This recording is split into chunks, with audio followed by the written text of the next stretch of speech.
Shalom and good day all. This is Tikilim29 back again for another movie review, as it's actually been a while since I've done a movie review on this channel.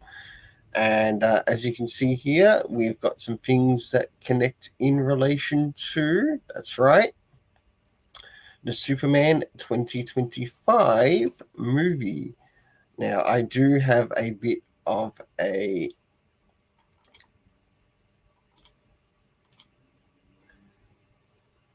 review here myself, addressing the movie.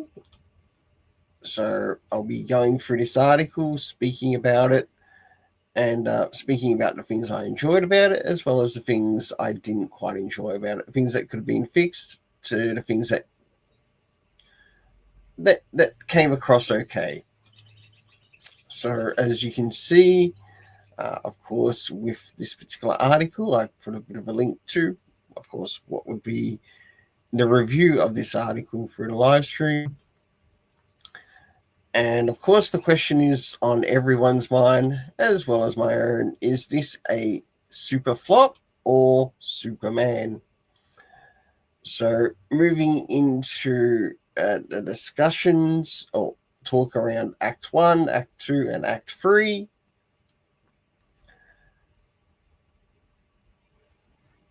I'll start off with Act 1, which we have Superman, Ultraman, and the Daily Planet.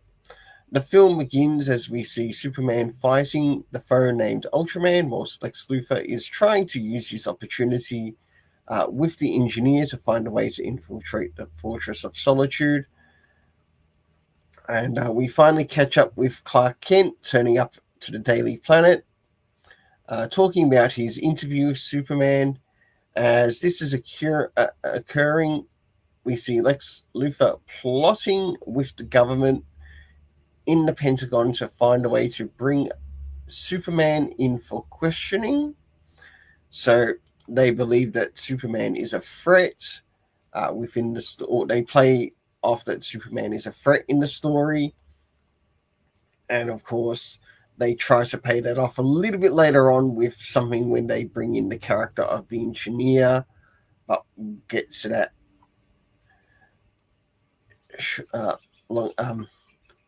not long after Lex has spoken to the government, he takes himself plus his minions to infiltrate the Fortress of Solitude, using Ultraman to get into the Fortress of Solitude. He destroys things from the inside with the help of the engineer, who we learn this character is meant to be connected to the Authority universe, but they're not officially like the OG engineer. I think with the character choice of the engineer, I'll get to it later. And of course, with Ultraman 2, I do think there could have been some better changes.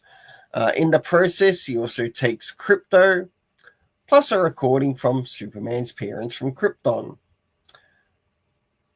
As we move into Act 2, we have Superman and the Justice Gang. As we start to move into Act 2, Lex Luthor has released a kaiju into the city of Metropolis, to which it is lured to Superman to fight until the Justice Gang finally turns up with the heroes of Guy Gardner, which I must admit that character felt like they fit the era of the way he was setting up the film. Mr. Terrific, I'll speak about that later. And of course, we had Hawk Girl, again, another one I'll talk about later. As they help assist Superman after the events, Superman heads back to the Fortress of Solitude, to which he learns it's been damaged and Crypto has been taken. Whilst this has occurred, we have Lex Luthor, who has released a video message from his Kryptonian parents, to which it has, whilst it's released into the public, it's making Superman look like a public enemy, to which makes Superman look like he is to become a world dictator because of what was said in the video. And I thought what was done there was absolutely stupid. and it will also play a part in relation to the rating of the film, and therefore provokes Superman to confront Lex Luthor and surrender himself basically to his enemy. As this is unfolding, Eve, a friend of Jimmy Olsen, decides to rebel against Lex Luthor and send some images to Jimmy Olsen, revealing some of Lex Luthor's plans to the world. Hey, good to see you, Tevye.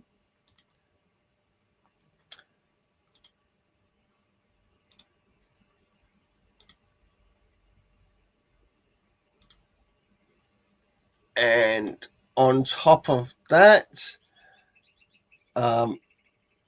we start to move into Act 3. As we move into the third act, we have Superman encounter Metamorpho, which I actually quite enjoyed. And I did hear some comments about Metamorpho's character, that his character was actually a really good character to introduce into the movie, plus also the weight of what that character had with him. So it was really well done in that and in the execution. Whilst he was in a bit of a microverse that Lex Luthor has had created to keep all his enemies in, and that have gotten in his path, and that this leads to Metamorpho and eventually help Superman, as he too is in the same cell as him.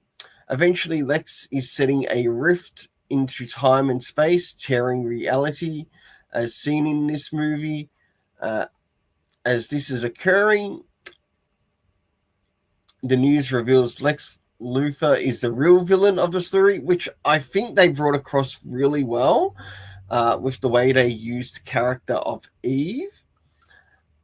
And Lex has also backed some conflicts between nations, which was happening in the story, which was to draw out Superman, and finally getting the identity of the Ultraman, learning that they are a clone of Superman in the story, even though I have sort of checked into the characters of Ultraman and additional characters that they brought into the story.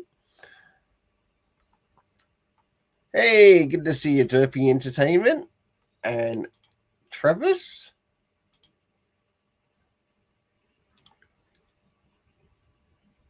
And eventually Crypto helping Superman out in the end.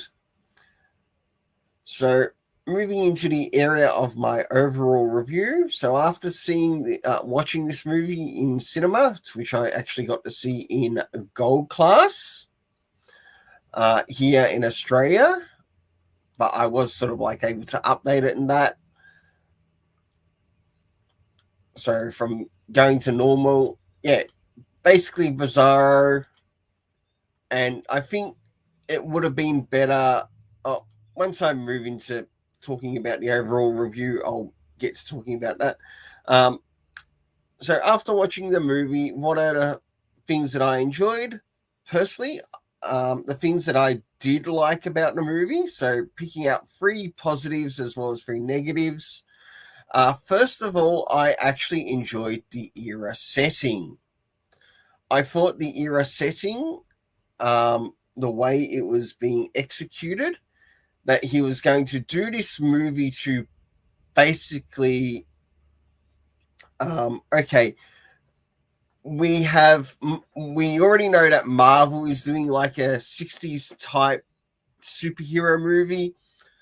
And I thought, okay, it looks like James Gunn might be going into the full, but it didn't turn out to be exactly that. With a complete 60s like Superman movie. Yeah, we just saw the premiere this Thursday. It was great. I'm glad you enjoyed it. So not everyone is going to enjoy it, but there are going to be people who will have some of the costumes. I actually enjoyed the costumes that they put on some of the characters. That That doesn't go for all of them, though. and as well, some of the characters. So one of the things of the film that I disliked, okay, some of the character choices. And what do I mean by character choices? For example, if this was like a deep 60s superhero movie, James Gunn could have actually used the original Mr. Terrific. That's just an example. The original Mr. Terrific, which was a white guy. And I think that still would have served his purpose of what he was trying to bring across. But that's not to say that I didn't enjoy the Mr. Terrific that we had in costume. Right? I thought that costume was great. Next was attempting of mixing the old with the new didn't quite work. So, for example, the character of the engineer is more of a character that stems into the year of the 2000s. And you're trying to throw something in that's more closer to the 2000s into something into the 60s. And again, that didn't quite work. And also the character of the engineer had also somewhat been gender swapped. Exactly. Yes, she is from the Authority. Like, I had nothing against the idea, but I don't think the Authority character really needed to be in the movie. Right? He could have found someone else within the DC universe who might have had a very similar set to her. From that same time period, and that would make more sense. Like, even if they were a villain, or he could have even picked a hero that he deceived. Yeah, maybe Metallo. That would have made a little bit more sense. And of course, a lost opportunity to make it a full-on Silver Age comic story brought to life. So, to those who are familiar with the Silver Age, it's known as the silly 60s and whatever else. He could have just brought characters directly from that era and applied it directly into this film. And I think it would have made the movie so much more better than what it actually was. So, moving into the next part. As stated above, these are the pros and cons of the movie. Plus, this movie feels like it was more a part of the James Gunn Peacemaker universe. And the reason I bring that up is it feels like he's a little bit overly obsessed with the character, as well as the character of the engineer, let alone Ultraman was a dull choice. Now, I understand that James Gunn also likes to bring in comedy, and I don't think Ultraman was the best choice in relation for that comedy aspect. So therefore, I really think he would have done a better job in just bringing out instant Bizarro. And yes, have him talk backwards like the way he talks in the comics. I think that would have been a way better choice than what he actually executed in the film. So instead of Ultraman, just give us straight Bizarro. And with Marvel choosing to do something set in the Silver Age of comics, say, for example, the Fantastic Four movie, yeah, maybe Metallo. They could have gone toe to toe and head to head, say, okay, DC brings out their movies set in the Silver Age 60s, whilst Marvel as well bring out their movies set in the Silver Age 60s. Now, that would have really been something that would have set a lot of interest, especially for both DC and Marvel. And it would also bring in, okay, who is going to bring sort of like the best comparison of the 60s to screen, especially in relation to both of those comics. All right, moving into the next thing. The characters that I did enjoy in this were Superman, Clark Kent, Mr. Terrific, or the Mr. Terrific that we did have. But I do think he would have been better off, not in this movie, but a movie set more into the future of the DC universe. So maybe more of a 90s comic related movie than a 60s comic related movie.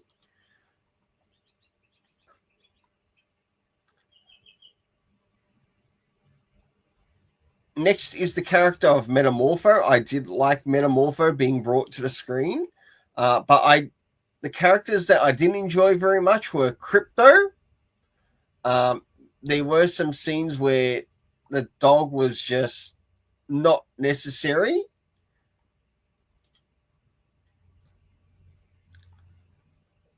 Of course, there was Hawk Girl, but I think for Hawk Girl, and I've mentioned this even online, even with like some of the things that I've spoken about, even on X or Twitter,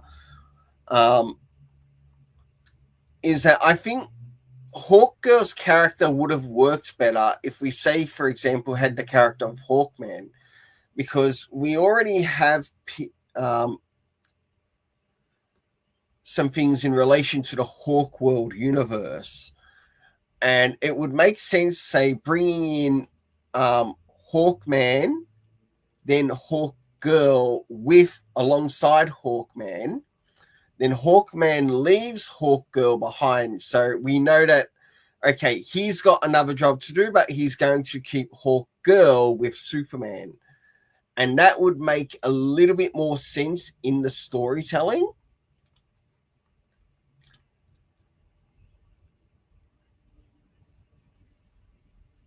And it would also connect to like the DC Hawkworld universe, as there are quite a number of Hawkman readers plus Hawkgirl or Hawkworld readers as well that would love to see that universe come to life. And I think if you had have done that, it would have made more sense. Next is the way Supergirl was used. It was totally unnecessary. Especially in her appearance at the end. So the only time we ever see Supergirl is at the end of the film. Even in relation to Crypto, there was nothing mentioned at the beginning of the film to which we have sort of like Crypto used in reference to Supergirl.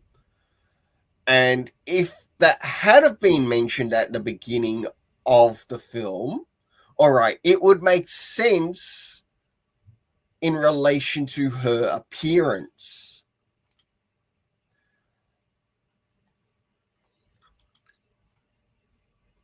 Especially at the end. Now, last but not least, let's move into the area of the rating. So for the main cast of characters, which would consist of course, Superman, Lois Lane, of course, Lex Luthor.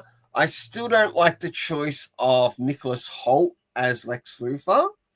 I'd rather go back to the Christopher Reeve Lex Luthor, if you know who I'm talking about.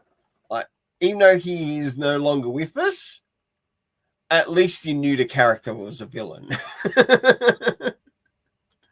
So for my overall rating for the main cast was a 6.5 out of 10.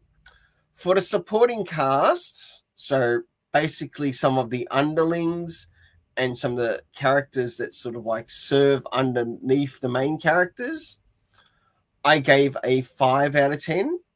As for the soundtrack, I gave it a 7 out of 10, as I didn't mind the soundtrack, and that's probably one of the highest things rated in the rating for this movie. Next is the visual, to which I felt some of the visual in some parts could have been cleaned up a little bit more, but my overall rating is a 6.5 out of 10, and that's just for the visual. But my overall rating for the movie is a 6.3 out of 10. Well, I thank you all for turning up for this review. As I covered the Superman movie. And a big thanks to all the subscribers, as this channel is nothing without you. And just to give a bit of a heads up, there will be a bit of a discussion this week, quite likely what would be my Saturday, which might be your Friday. There will be a Super Sons discussion happening, so definitely stay tuned for that. Of course, there will be some people turning up. Of course, we'll definitely see Tevye there. But I do actually want to bring up some little things about what StreamYard is doing. I know that this is like towards the end of the review and that, but I'm just having a bit of a look here, and it seems that they're playing around with some of the media side of things. And I don't know what they're doing there, but it's just totally unnecessary, because you'd be able to put in videos that you wanted to personally play for your intro, and you'd be able to do it for free.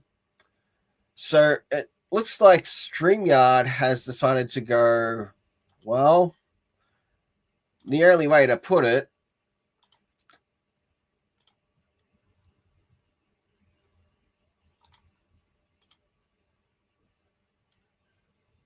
is this. StreamYard has decided to go full retard.